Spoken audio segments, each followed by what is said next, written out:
So, Mr. John, um, you, you've been again this platform. You're not a stranger. Um, you've been here. I remember last year, you made a couple of predictions. With your background in foreign policy as a Oh, foreign policy, I'll always refer to that. When we I held this forgot. I last year. forgot about that. No, no, no, I won't forget. You made some incredible predictions. You talked about who is likely to be the next president of the US. You also talked about Kamala Harris being a winning pick because back then, October of last year, all of this we were all still watching the game, and your predictions were spot on. So let me really do the honors. Mr. John Rosenberg is a Washington lobbyist, advisor, and partner at the Rosling Group. As a long-term serving international affairs consultant, government relations professional, and communication practitioner, Mr. John possesses an in-depth knowledge of global security and international relations, exceedingly adept at the bridging different culture, and he counsels foreign interests in their ever crucial relations with United States. In Who addition, wrote that? John, let me do the honors, John. You just wait. I like to say, John has been to places people don't want to know. You've served in the Pentagon, correct, John? A few Correct. times. Some you're really, really like just he's being very extremely humble. He doesn't want me to call it out. So okay, okay. But John is the real deal. He advises US government and African governments on US Africa trade. Is the real deal. And I've asked him to help me moderate the panel today. Now, let me also introduce his fellow panelists quickly. Um, Let me do that quickly. I have their profiles. I just need to switch that way I can. Okay. Mr. Daniel Gabriel is a senior communications and geopolitical strategist. And as a leader in geopolitical analysis and strategy and business development, and also international affairs, he has worked over 2 decades for both public and private sector clients. For the last 12 years, Mr. Gabriel has been based in Geneva, Switzerland, as an expert advisor at the forefront of the convergence of African geopolitics, international finance, public relations, and government relations. He also advises governments and multinational organizations across various sectors, including telecoms, media, security, construction, and extractive industry. Just an honor to have you, Daniel. Hi. Thank you so much. And finally, on the same panel is Professor Joseph Mbele. He's professor of post-colonial literature and folklore at St. Olaf College in Minnesota. He's originally from Tanzania, correct, Professor? Yes. And with previous teaching experience at the University of Dar es Salaam and Burundi, is founder of Afri Connection Cultural Consultants, which provides cultural orientation to Africans and Americans. I'm going to stop there because you guys are going to have the next hour to educate us about what you do within African affairs, policy relations, and a blend of culture, understanding the cultural differences. Professor Mbele, if I can also say, is the author of the book, Africans and Americans Embracing Cultural Differences. And I encourage everybody to go grab a copy. I'm telling you, if you want to deal with trade with Africa, it's a recommendation from me. So over to you, Mr. John. You have the floor. Let me stop sharing. John. Yeah, there I am. We have, you've probably read in the news, but the trillions of cicadas that have come up here every 17 years, and they're out right now. I don't know if you can hear them in the background, but yeah, they're all over the place here. You're fine. Northern You're Virginia fine. and up the East Coast. But yeah, good to be back again. I think it's only been about a month since I was on.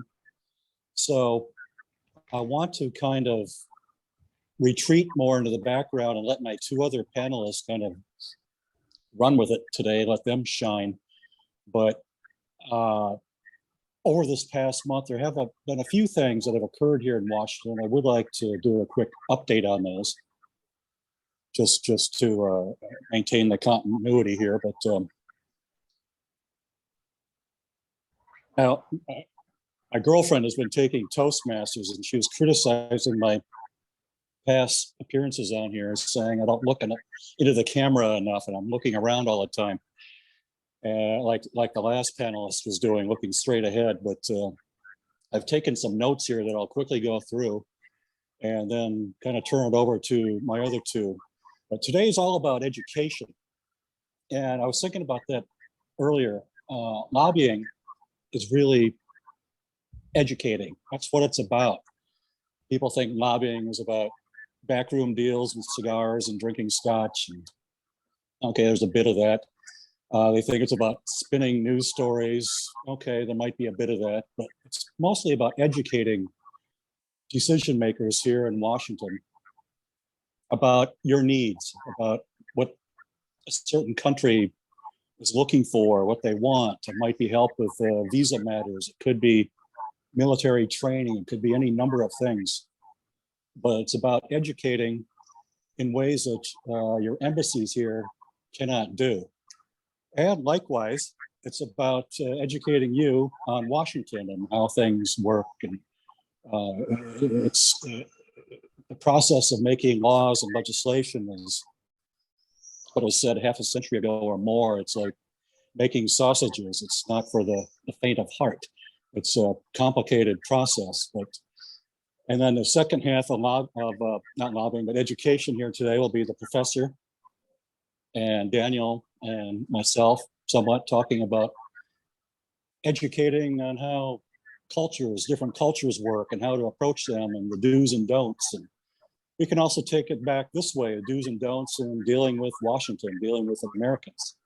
So that's what we're looking for today. But I promise you, I'll just quickly here go through some changes that have occurred since the last time I was on about a month ago. And there's been a couple of things in terms of personnel, kind of inside baseball stuff to you perhaps, but still quite relevant. And I think one of the biggest ones, and Daniel and I had a conversation with him just, I think last week. So Dennis Matanda is his name, Representative Karen Bass of the House of Representatives. She heads the Africa subcommittee. This Dennis Matanda will now serve as her new top staff person. And I'm really excited about him in this position. He's someone that you should really follow.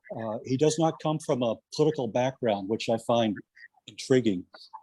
He actually comes from the topic of this summit, trade and negotiations. He's worked the AGOA issues. He's been working on the Africa Free Trade Agreement zone.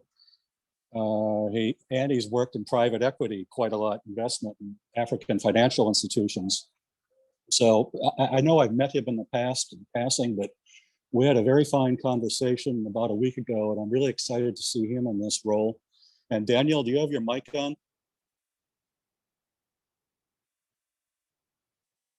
If he's there. I just thought he could say a quick something in that regard too. But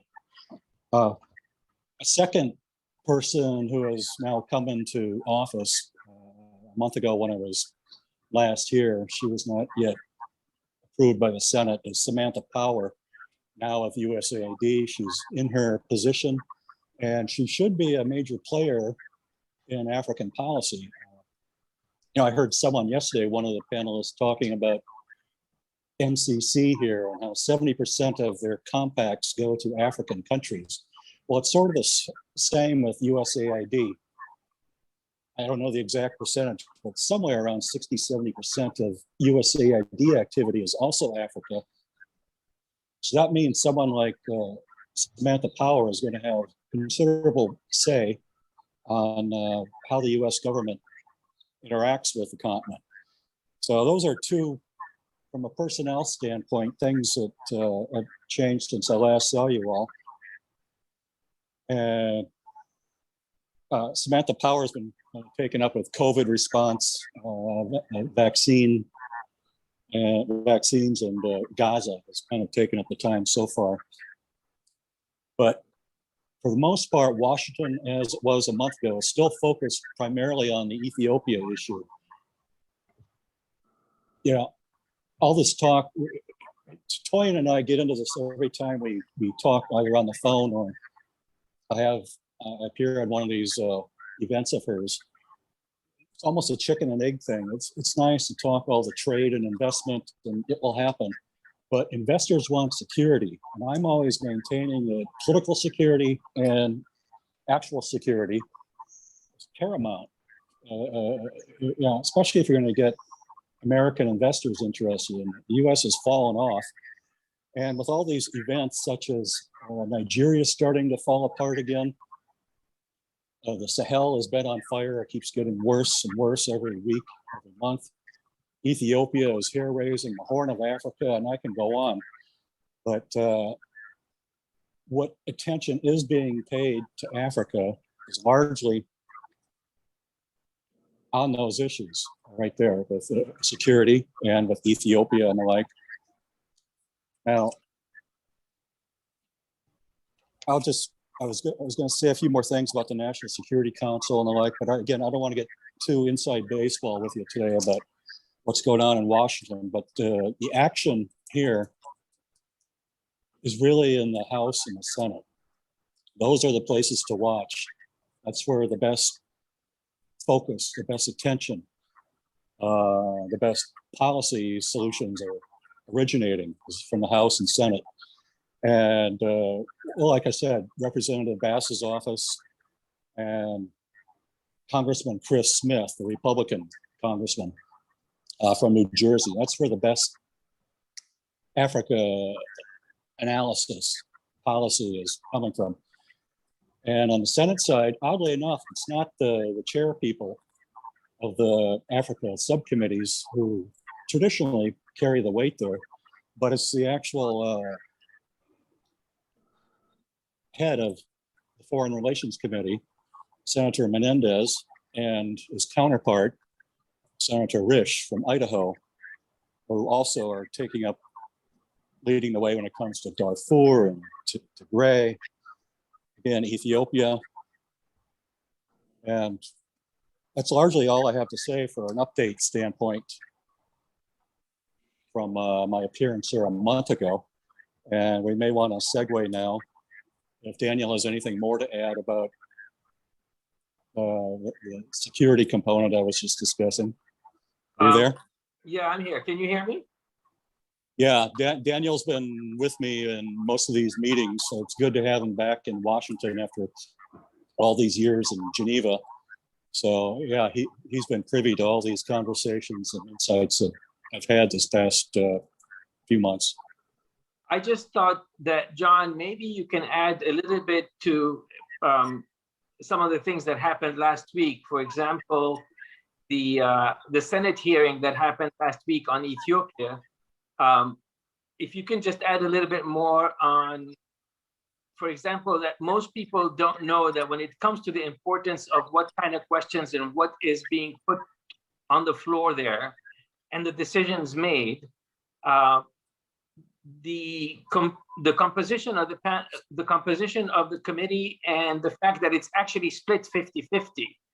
So it really, the decision actually comes down to a consensus between both groups, because whether you're, most people assume that because it's the Democrats are in power, that's going to take precedence, and that's not the situation. And again, it's inside baseball, but it's very important in terms of what kind of decisions and what kind of direction these things take. And I was saying, I don't want to get too critical here, but the White House came out with a statement on Ethiopia just the other day, but it was the usual rule of law talk. It was about our long-term ties with Ethiopia. It was just the usual kind of statements that don't really seem to say much. Now, I'll get, again, maybe a bit too inside baseball here, but one of the shortcomings of the American government, and this didn't start by no means under President Biden, but so much of our foreign policy now is being run by special envoys. I mean, it's really getting out of control. Here, I actually made a list here last night. This is how many special envoys we have instead of just the diplomats the ambassadors and the like, the embassies doing their job. We have special envoys in Yemen, Sudan, Syria, Afghanistan, climate, Iran, the Northern Triangle, which is Central America, where Secretary Blinken is this week. North Korea, Nord Stream, which is a giant Russian gas project into Europe. Special envoy on hostages, on Libya, on nuclear proliferation, on Horn of Africa, on anti-Semitism, and on the Holocaust. And we sent Senator Chris Coons over to Ethiopia as a special envoy too. And frankly, not much is coming out of it. In fact, so little that when you try and contact the office to have a discussion with the senator, you can tell they just don't even want to talk about it. But yeah, you're right, Daniel. It's a different dynamic in the Senate than it is the House right now, because it really is 50-50.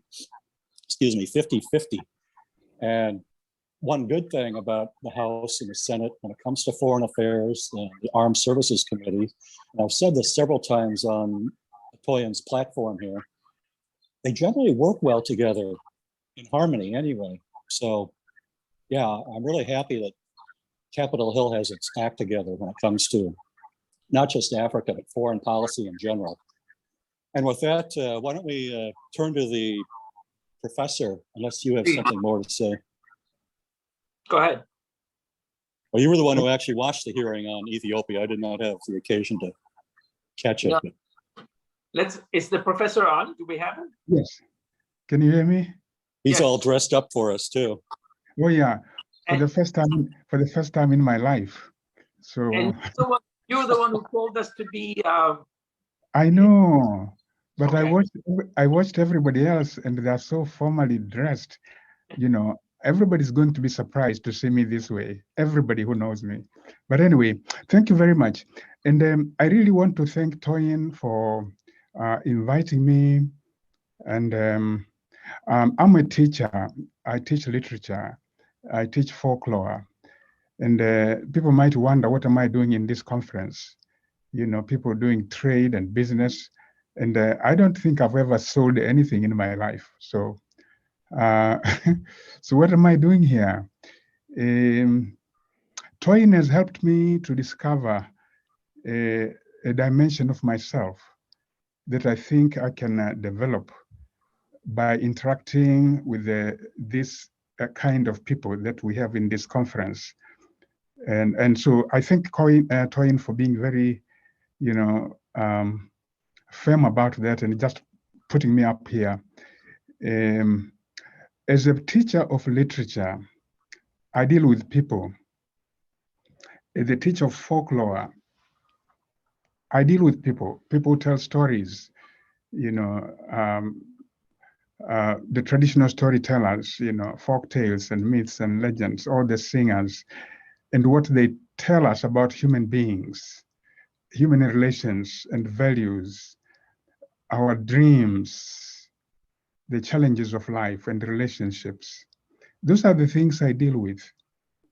And so coming into this kind of conversation and listening to everybody, I hear people talking about goods and commodities and services and markets and tariffs and rules and taxes. And for me, as a literature person, my question is, maybe we should be talking about the people. Business, trade is something that's done by human beings. You know, the crops don't move by themselves from Africa to America. You know, the goods don't make the decisions to travel across the oceans. It's human beings interacting with other human beings that make those things happen. So business is really about human relations. Trade is about human interactions. And that is the contribution I will be bringing to these conversations. Again, thanks to Toyin for bringing me in. So my basic premise is this. My basic premise is very simple. when people of different cultures meet, when people of different cultures interact, I don't care whether it's business, whether it's marriage, whether it's research, as long as they are from different cultures, then the issue of cultural differences comes in, and they have to deal with it from day one. So here we are talking about trade between Africans and Americans. And we talk about, exporters, we talk about partners, we talk about collaborators, we talk about customers, consumers. And in my way of thinking, these are not just consumers, these are not just producers, these are Africans on the one hand, and these are Americans on the other hand. And when they get together, and this is really something I want to emphasize here, when you put Africans and Americans together, from the first minute, things begin to happen because of cultural differences. As time progresses, they might begin to be very suspicious of each other, very angry with each other. They might begin to see each other as a pain in the neck. Yes. You put Africans together with Americans, sooner or later, the Africans will become a pain in the neck of the Americans, and the Americans will become a pain in the neck of the Africans. So the book that Toyin mentioned that I wrote, Africans and Americans, Embracing Cultural Differences. Toyin loves this book, and that's why she wants to mention it all the time. To cut a long story short, this book is about why Africans are a pain in the neck of the Americans and why Americans are a pain in the neck of the Africans. I'm sorry, I'm using very blunt language here, and I've not heard this language the last 3 days, but you know what? Bear with me, that's the way I talk, and I'm trying to restrain myself very much today. As you can see, I'm very well dressed. I'm really trying to be a good boy. Yes. So you have an American going to Africa to trade, okay? They are meeting Africans, and they are in Burkina Faso. The American is in Burkina Faso, or the American is in Tanzania, my country. And they begin to see the ways the Africans behave, the way they talk, the way they act. They begin to see, for example, the way they talk. They don't make eye contact. They are not very direct. Oh yes, Americans are very direct. Yes is yes, no is no. And the Ethiopians, beat about the bush. They don't say yes or no sometimes. Sometimes they will say yes when they actually mean no. Sometimes they will say no, but actually intending to say maybe or yes. And that's how they become a pain in the neck. Now, the problem is this. The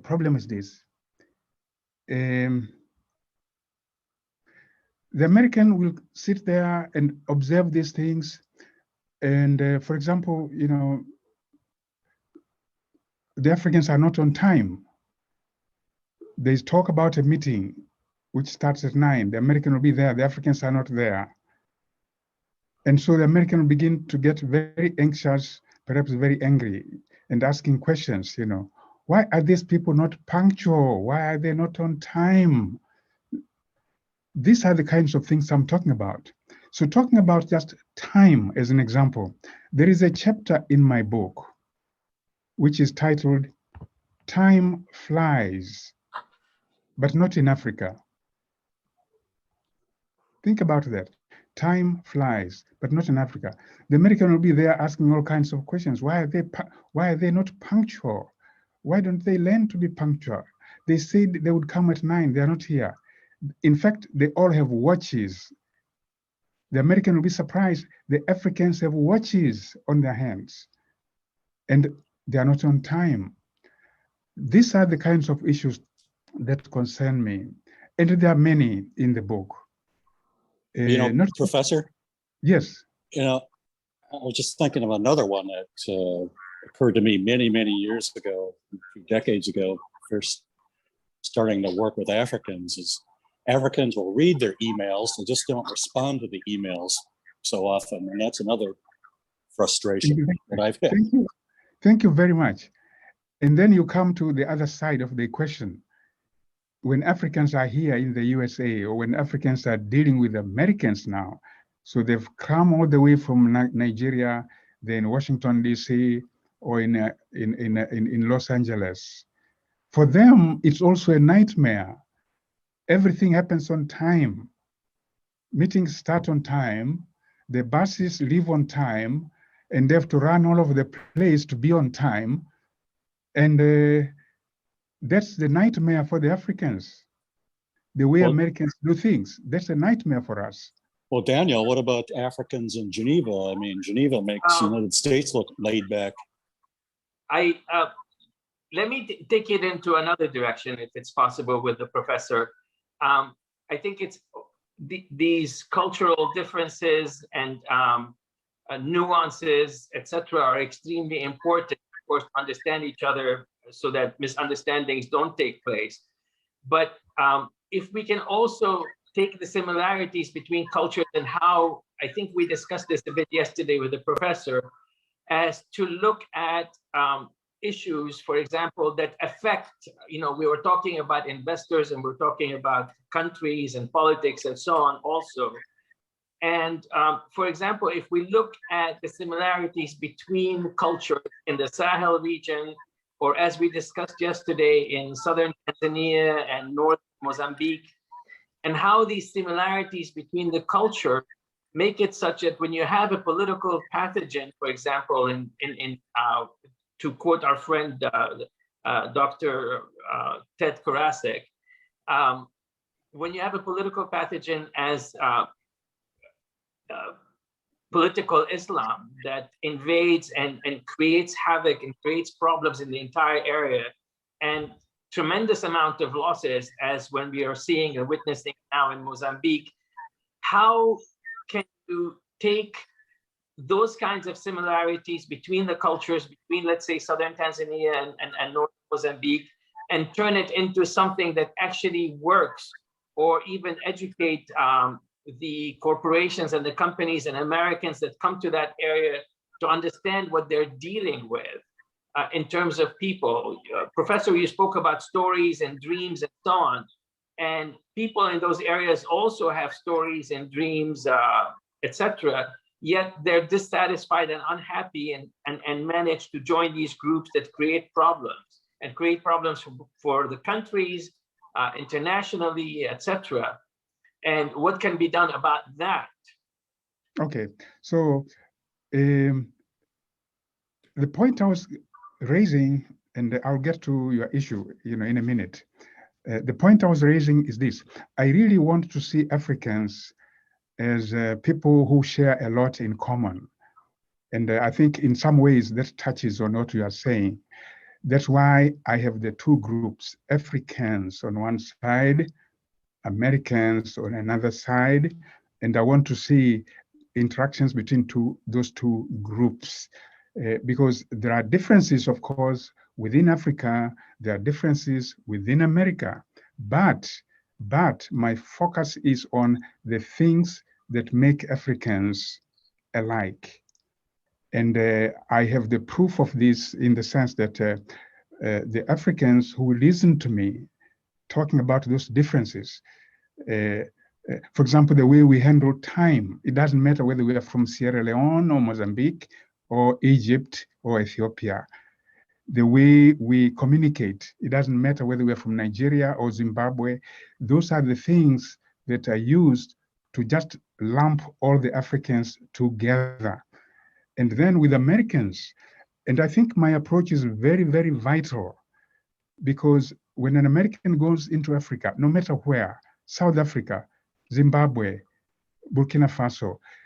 I'm trying to tell them there are some common things they need to be aware of, which really cut across the continent. And the things I've said, for example, about time. In Nigeria, they're never on time. In Egypt, they're never on time. I'm kidding, of course. I'm exaggerating. So it's helpful for the American to know you are going to invest in Botswana, you're going to invest in Sierra Leone, to shed your American expectations. And for the African, it's the same thing. You're going to America. It doesn't matter whether it's Michigan or Los Angeles. It's just good to know certain things. For example, the issue of money, how Americans conceptualize money, how they deal with money, how they handle money. This issue of punctuality, for example, if dinner is said to be, it will happen at 9, at 7, I need the Africans to know it doesn't matter whether it's New York, California, or New Mexico. You better be there at 7. And the Americans should know if Africans say there's dinner at 7, it doesn't matter whether it is Sierra Leone or Kenya. It will not happen at 7. Or a wedding, it will not start at 7. I need to tell the Americans this. Slow down, calm down, because the American will be there at 7 and they don't see the Africans there. So there's just these kinds of common things. And this is really my focus. So in my book and in my talks, I'm very careful to make sure that I let people know there is no better culture than another culture. I talk about the American ways and I explain them, I validate them. I talk about the African ways, I validate them. So in my book, I'm not going to apologize to anybody for African time. I celebrate African time. At the same time, I understand the American concept of punctuality. I respect both cultures and I want everybody. You know what? The problem is this. We have been colonized. We were under colonizers who said all kinds of negative things about us. They told all kinds of bad stories about us. So the danger right now is this of neo-colonialism. We talk about trade, we talk about business relations. American companies will come to Africa and they will say, oh, you need to put this thing in place and these rules and these rules.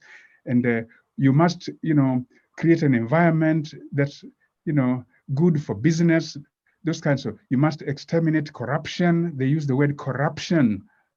By simply sitting in Nigeria or in Ethiopia and observing the way things are done in Ethiopia, they misinterpret it. They say this is laziness, this is corruption, this is this, and this is that. Those are the things I'm fighting against. And Africans coming to America, they also make those kinds of judgments. They hear Americans talk, and the Africans will be offended. They will say, oh, these Americans are rude. These Americans don't respect us. No. It's the way Americans talk. They're very direct. What's an example of that? Please go ahead. No, what would be an example? Oh, yes. Americans will ask Africans to do something, okay? John, say you are in Nigeria and the Africans, or in Kenya or in Tanzania, the Africans respect you very much. They've been told you are this, very important man from Washington, D.C., and you are in Dar es Salaam. And you are asking them to do something. They're not going to tell you no. There are so many considerations of politeness, so many considerations of saving face. If you make a mistake in Dar es Salaam, John, they're not going to tell you directly. There's the concept of saving face. We respect this man. We just can't tell him, no, that was wrong. We're not going to tell him no. They will beat about the bush. They're not going to be direct with you. That's a clear example. How does this, it will take Professor, time. It will take time for you to figure out that they are actually trying to say no. Professor, go ahead. how, I understand all of that, and I'm sure most of our people do. Most of the people who are watching also understand all of that. But if we can relate, the question is this: do the Americans understand it? For Americans, this is a pain in the neck when the Africans are not being clear. Not unless they've lived overseas, because the Asian societies do the same thing. They will not tell you no. I've lived in China. Exactly. You have to live overseas. But an American who has lived in Kansas all their life, in rural South Dakota, they won't get it. but how does this affect decisions that are made that cost millions of dollars? Because in the end, it comes to a point of investment, and it comes to a point of decisions made, whether to make a loan available, whether to make money available, whether to invest in a country or not. How does that affect it? Because that's really where it's important. Exactly. And in case, for example, of whether you're investing in Ethiopia or Mozambique or Nigeria, do you think that misunderstanding these things will end up affecting the decision in a negative way?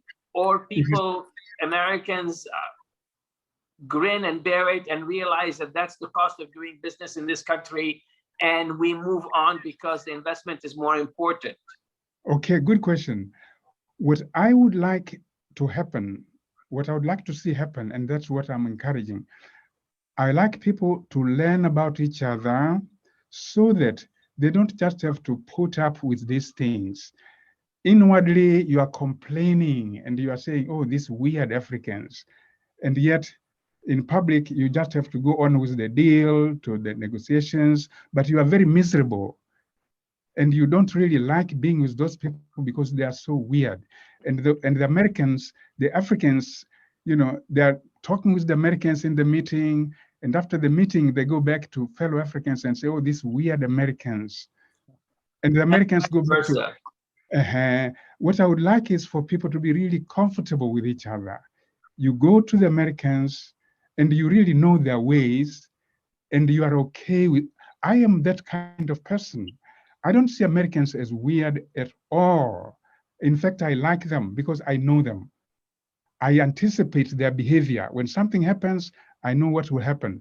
So that's the number one thing in response to your question. I don't want people to live with these tensions.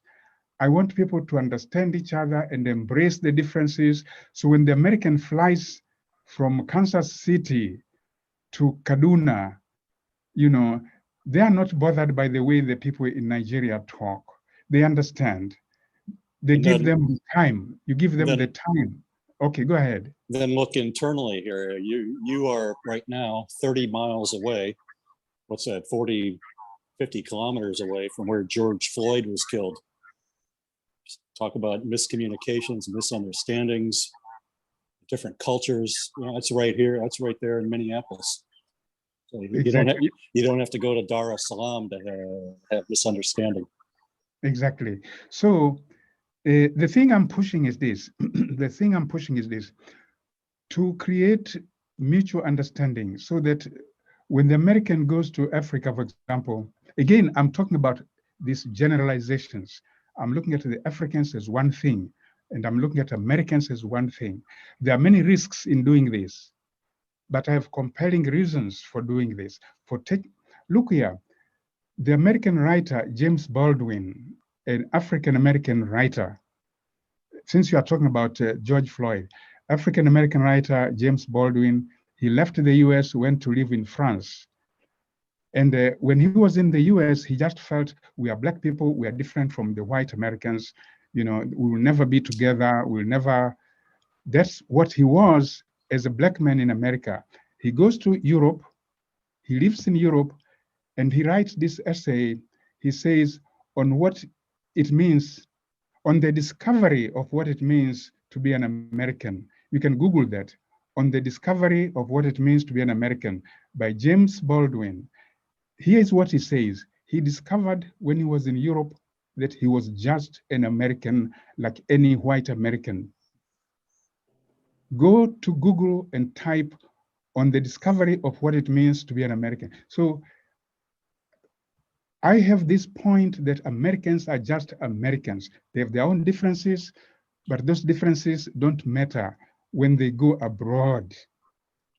If But you if are we in can London, just- yeah. Okay, go Professor, ahead. if we can take it into a different direction for a moment. We have a situation now in the entire continent of Africa, whether we're talking about Central, West, or even South, and even the Horn of Africa, where you have political situations where the United States government is going to need to make decisions in terms of intervention, help, sustaining some governments, propping up others, or deciding to abandon some others, for example, as to what happened in Mali. What happened last week in Mali, how do these attributes and these issues that you're bringing up as an American person making a decision on what's going on in Africa, for example. Yes, exactly. How do you think you can help them understand so that the decisions are made in such a way that helps rather than create a bigger problem? Because Great no matter question. what, the United States government and the United Yes. States country is Yeah. so powerful that it will make a decision on a lot of these places. Yes, yes. And that those decisions made, like we discussed in the beginning, when John discussed the Senate hearings, etc., affect millions of people. And if these decisions are made made by Americans who, as you say, might be misunderstanding the entire culture and the people. And in that case, many times amongst politicians will look at each other as liars and misleading each other, and businessmen also. What can be done in order to fix that? Yes. Because we have situations in the continent now where millions of people are at risk, and you're saying it's based on misunderstanding. Yes, yes, good question, good question. And I can give you some very powerful example there. To cut a long story short, learning how to communicate with the Africans.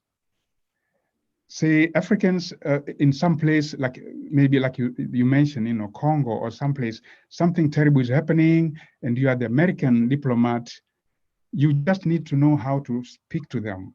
It's very important. Oftentimes when America speaks internationally, I get the feeling that there is a miscommunication, there is a misunderstanding. For example, during the Gulf War, before the Gulf War, George Bush the first, when he was mobilizing the coalition, the coalition of the willing, that was the phrase. American diplomats are all over the Middle East and getting those governments to come on board to attack Saddam and all that. They come back to Washington, D.C., and they announce, oh yeah, our allies are solidly behind us. And I was listening and looking at what the allies had said. I realized the Americans misconstrued what the allies say. As I said earlier, people outside the US might say something that appears to be yes. It's not actually yes. So Americans, because they speak so directly, they think yes means yes. Our allies are solidly behind us. It turned out they were not, because I remember some cases where those same allies stood up later and said, no, we didn't consent to this. Those are the moments when I, as a cultural consultant, feel I need to push this idea of learning how other people communicate. Americans should learn how we communicate. We should learn how Americans communicate, not take offense and not misinterpret. Let me give you an example now from Africa, which directly addresses your question. There was the case of Zimbabwe and Mugabe.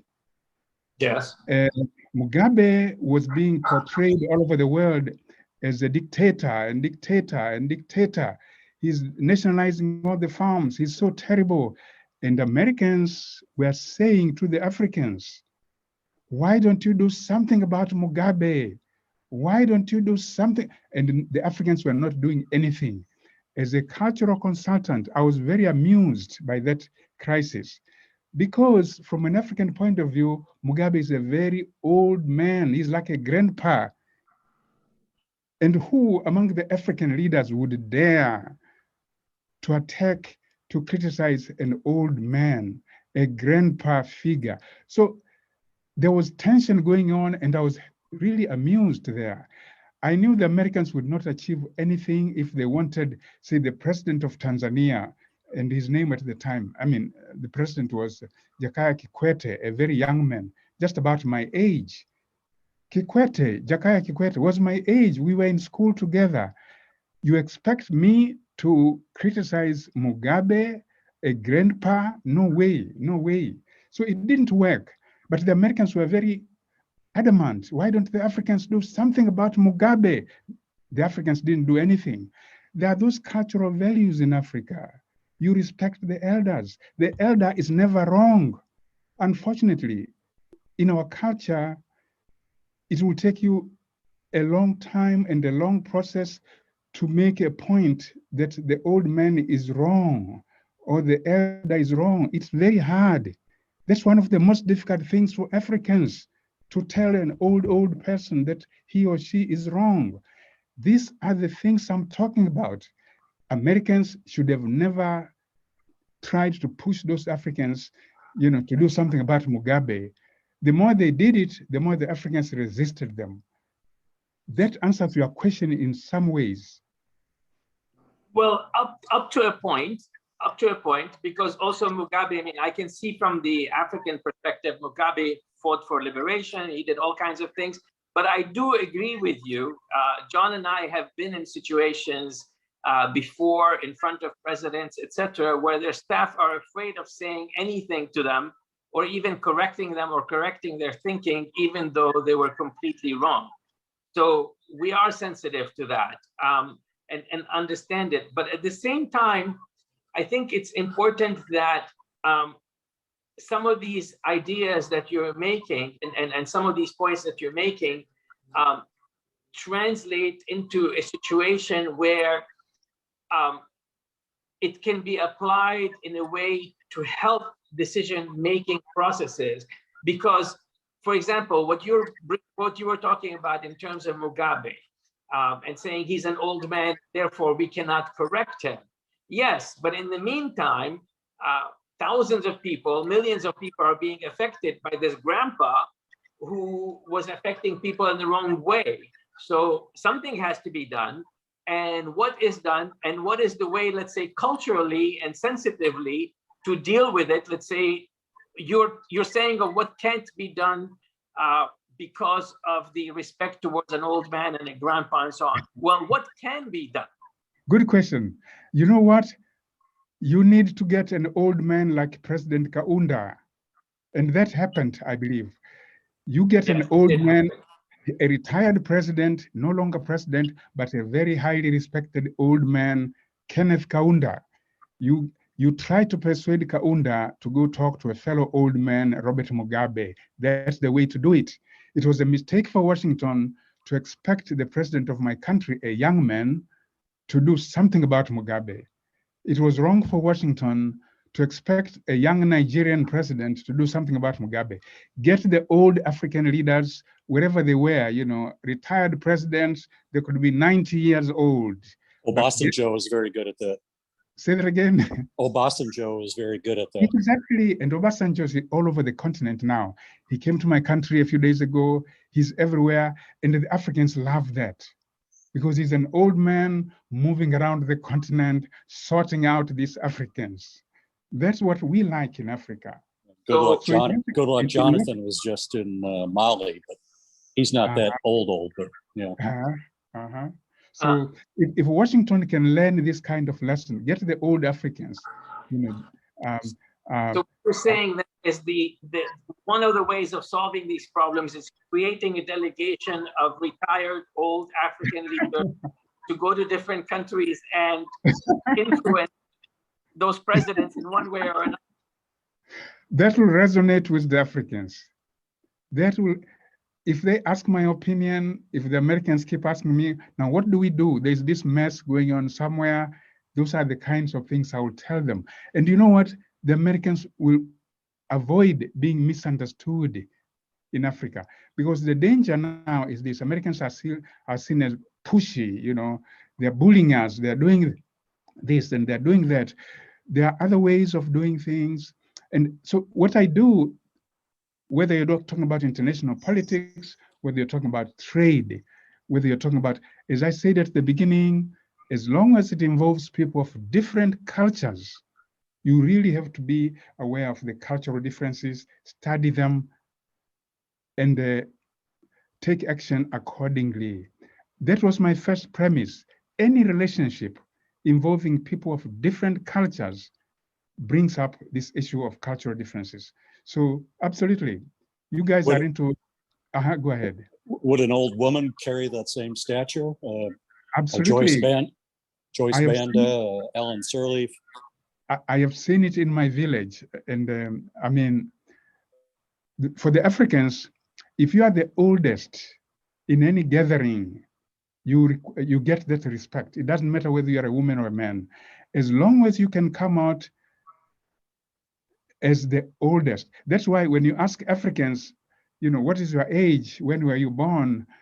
It's very embarrassing to end up being the youngest in the group, because then everybody can send you on errands. They have the right to send you on errands, you know. Oh yes, if John and I were to meet and when were you born? And I tell you I was born in 57, for example, which is not the case, and you end up letting me know you were born in 1940, oh my God. What this means now is you can tell me to go get your cigarettes. And you have the right, and I'll run to get you your cigarettes. So for Africans, the age thing is very delicate. You know, there's no pride in being young. That's one of the culture shocks when you come to America. All Americans are striving to be young. You get these advertisements, oh, there's this product here that will make you look 10 years younger. I tell my students at Central Africa College, when I get those emails, I feel like writing them back and telling them, get me something that will make me look 10 years older, please. Okay. Let me ask you another thing, Professor, because now what we're seeing in terms of trade in Africa, there's a lot of inter-African trade. You know, there are many Nigerian investors who are investing in energy fields in different parts of Africa, in Angola and in Gabon, etc. I've seen it myself. I've seen businessmen from West Africa invest in Central Africa in mining. You and I discussed yesterday Aliko Dangote investing in a huge cement factory in southern Tanzania. What you're saying, and if I take what you're saying to its logical conclusion, therefore these businesses are in the direction to succeed because many of these African cultures are really very similar in many ways. Yes. And those similarities will help trade internally in the continent itself, inter-African trade become even bigger as these borders and all the different trade barriers are coming down, as we see and we've been talking about. So maybe Yes. we can talk a little bit more about that. And for example, this investment of Aliko Dangote in southern Tanzania, which is a massive cement factory. What do you think about those things? And what do you think about an investment like that? And do you think it will be a successful investment? Will it make money? Will he be able to do what he needs to do there? Yeah. I think Toyin, we better stop after this one. I told you the time would go by quickly. Okay. Okay. So the good thing about Africans is this: they've been trading for thousands or hundreds and hundreds of years. They've developed a protocol about, you know, how to do trade and so on. So it is easier for Africans to invest within African societies because there's so much, you know, that they share in common. We have been trading for ages. Yesterday, Toyin talked about the market women, for example, in West Africa. They have protocols. So when foreigners come into Africa, and Americans, for example, they shouldn't come with the idea that they're introducing trade to the Africans. when they come with conditions, do this, create ease of doing business. There's ease of doing business in the market in Lagos. Okay, but what Americans call ease of doing business is very much American-centered. The American way is easy for them, but is it easy for the Africans? So there should be negotiations on both sides when we meet. What should we do without these preconceptions? What should we do to create a proper environment for the American investor in Nigeria? There should be a conversation, not an imposition, you know. So this is really my core. There should always be negotiations, mutual understanding, and the learning process. We talked about education here. The moment you begin to invest in Nigeria as an American, you begin to learn about the culture. It should be a continuing process. There's always learning. The moment Africans come to sell things in America, they should begin to learn about America. It should be a continuous education on both sides. That's my message. Okay. John? But yet this measure, ease of doing business, the three countries in Africa that always rank at the top are actually the most successful: Rwanda, Mauritius, and Botswana. Yes, but I agree with you, John. But because Rwanda is actually adhering to the lines and following the directions of what it's being told in order to make itself a model of doing business, or a country as a model of ease of doing business, and it's following the roadmap and the blueprint that is given to it by the United States and the European Union, and that's why it was successful. But it's contrary to what the professor was saying. It might not be the African way of doing things. Exactly, and I don't want neo-colonialism, Africans being pushed the way we were pushed under colonialism. There has to be a way which respects African traditions. Africans have been trading since the ancient Egyptians and before. I stand for the African ways. There should be, look here, the Chinese are not pushing the Africans to do anything. The Chinese are trading in Africa. They are not pushing us. They accommodate the African ways. That is the model I like. Okay. John, what do you say about that?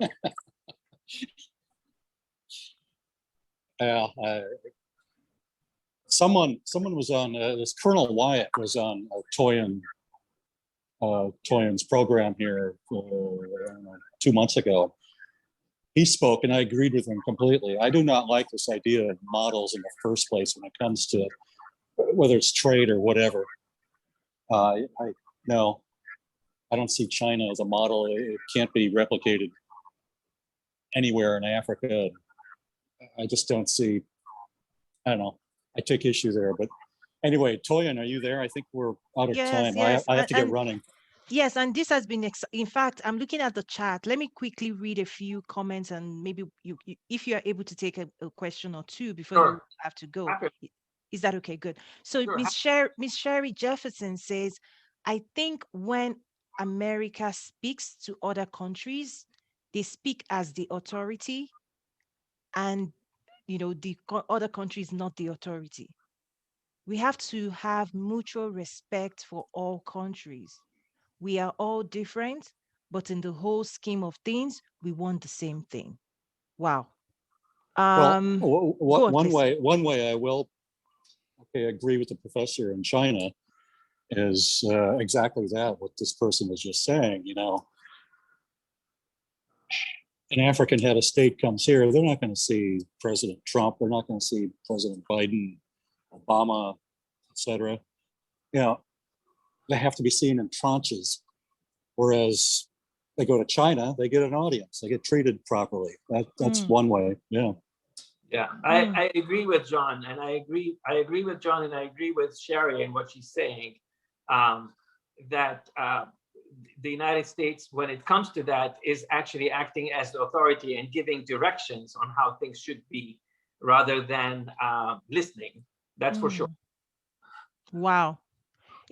For me, this conversation today, in my mind, I think it's the beginning of what the future, of creating a better future in terms of Africa, US relations. I don't think there's any answer yet, No. but I think what Professor is bringing and shedding to light, and in fact, when I read his book, I told him, I said it felt like a therapy, because he captured the essence of what we as Africans have felt, but we've not had places where we could voice our own stories or what we have experienced as a collective.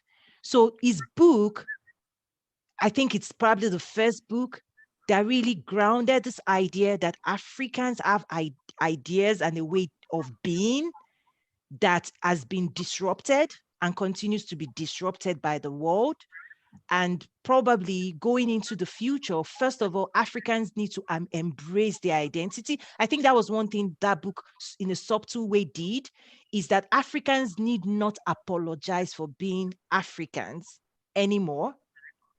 Africans need to be okay by being who they are, their passions, their cultures, their food, like spices, arts, expression, right? Mannerism. I remember working in corporate. One of my leaders, who was a very good friend, and we're very frank, I learned that way. You know, I realized I used my hands so much, right? And he would smack my hands like, you're pointing at me. So I quickly learned how to put my hands down in meetings, because in meetings, being expressive was not American. You had to, only your mouth should move. You should be stoic, and, your words are the only things that need to be seen or heard in this room, not your body. But we as Africans, you see us in music, in art, in sports, our DNA makeup looks different. I think that was what Professor's book did. And I really want to encourage him, because I had to bring him in, and he was like, why are you? I was like, you need to, this is a new novel concept in a way of then messaging to the world. Understand us for who we are. Don't try to change us. That was the key. And I think, yes, please. No, I agree with you completely. I agree. And especially now, at this time in 2021, the art, the music, the culture, the movies, and the continent itself is still blessed with billions and trillions of dollars of natural resources. Young people, there is so much going on in the continent, and it's the time. And yes, make a new way of looking and accepting ourselves, or Africans, as what they are and how they are, without any apologies. I think it's the right time to push that kind of message. I agree completely. Right. And I think also each African almost has to go through their own identity or therapy, because our creativity is tied to our identity.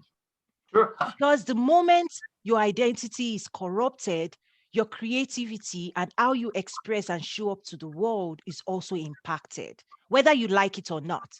And for me, I had to wrestle and settle with that. And that's why I can do this meaningful work right here in the US.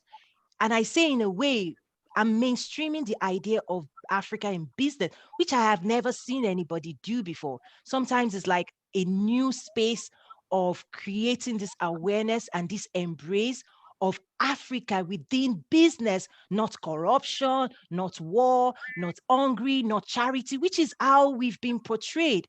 We have a place in business. And I think I want to encourage as many Africans as possible. You have permission to assert yourself, right? I think not with retreat, because the space you might find yourself with, whether in corporate or politics, might try to push you into a box that you don't belong in. Our expression, our creativity deserves a place in the world. This is the time for Africa to show the world what being African really means in its authentic form. And that's what I would just say. And that's why, that's what I've had to embrace. I've had to go through my own journey of the immigrant story. But then when my dad passed about 6 years ago, something something twisted in my mind. It was almost like I had forgotten who I was. Mhm. And then when I went back to the continent and I heard the stories of the community, I wrote a mini biography of my dad. I was like, wait a minute. I know who I am. My father told me who I am. I come from a great man. I need to rediscover my identity as an African, and I need to start showing up in the world as such. Of course, understanding what it means within the American concept, blending it well, that it's digestible, and presenting things that are digestible by both culture. And hopefully this platform is presenting what I hope is the next future. It's embracing, it's collective, it's exciting, it's welcoming of diverse voices and opinions. So maybe I wasn't planning to give a speech, but that's Well, I- you did. I'll just close with this because, Please. I'm this white guy from 70 miles south of the professor's university there in Minnesota. And I've been asked for decades, why Africa? Why Africa? Why Africa? I've lived all over the world. I've traveled all over the world. And let's just get right down to it. Africa is the most cool place. And yeah, you don't have to apologize or explain anything. It's everything you just said. It's exciting. Oh, thank you so much. Yeah. Okay. Thank you. That's a I good have way to get start. running here. Yes. Thank you so much. That's a good way to start us to stop today. Tomorrow, please be back. We're going more deeper into technical expertise. Thank you, Mr. John, Mr. Daniel. Such an honor. We need to continue this conversation. Professor Mbele, you see what I'm saying? You have work to do, sir. This is Thank you, fantastic. Toyin. Oh, thank you so much. That's it, everybody.